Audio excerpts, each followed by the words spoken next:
કેમ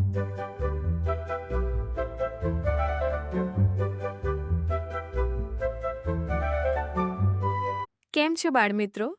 ફરી એકવાર સ્વાગત છે તમારું અમારી ચેનલ કાર્ટૂન જંગલમાં. અહીં તમને જોવા મળે છે જંગલના પ્રાણીઓની મજેદાર વાર્તાઓ અને સાથે સાથે કંઈક નવું શીખવા જેવું. તો આજે આપણે જોઈશું એક નવી વાર્તા જેમાંથી તમને ઘણું બધું શીખવા માટે મળશે અને મજા પણ આવશે. તો ચાલો જોઈએ. એક જંગલમાં એક કાગડો રહેતો હતો. એક દિવસ તેને ક્યાંકથી એક પનીરનો ટુકડો મળી આવ્યો. તે પનીરનો ટુકડો ચાંચમાં દબાવીને એક ઝાડ પર બેસી ગયો અને તેને આરામથી ખાવાની તૈયારી કરવા લાગ્યો. એ જ ઝાડ નીચેથી એક ચાલાક શિયાળ પસાર થઈ રહ્યું હતું. શિયાળની નજર કાગડાની ચાંચમાં રહેલા પનીરના ટુકડા પર પડી. શિયાળના મોંમાં પાણી આવી ગયું. તે વિચારવા લાગ્યું કે આ પનીરનો ટુકડો કેવી રીતે મેળવવો.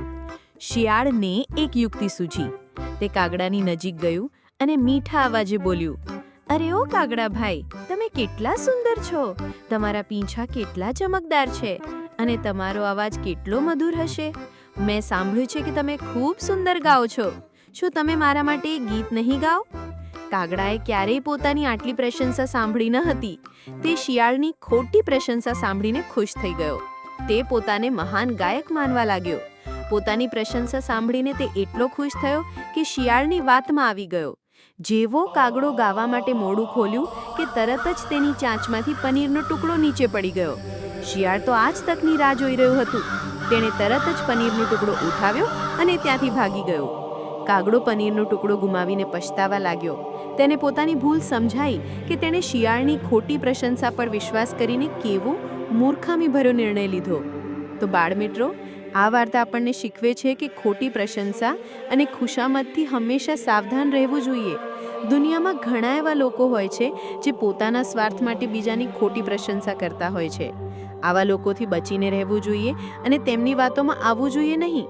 બુદ્ધિ અને વિવેકનો ઉપયોગ કરીને કોઈ પણ નિર્ણય લેવો જોઈએ, નહીં કે ફક્ત પ્રશંસાથી પ્રભાવિત થઈને.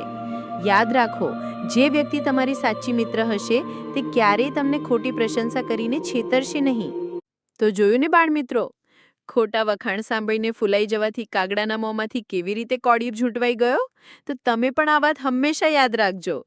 તો ચાલો ફરી મળીશું નવી વાર્તા સાથે. ત્યાં સુધી હસતા રહેજો અને રમતા રહેજો.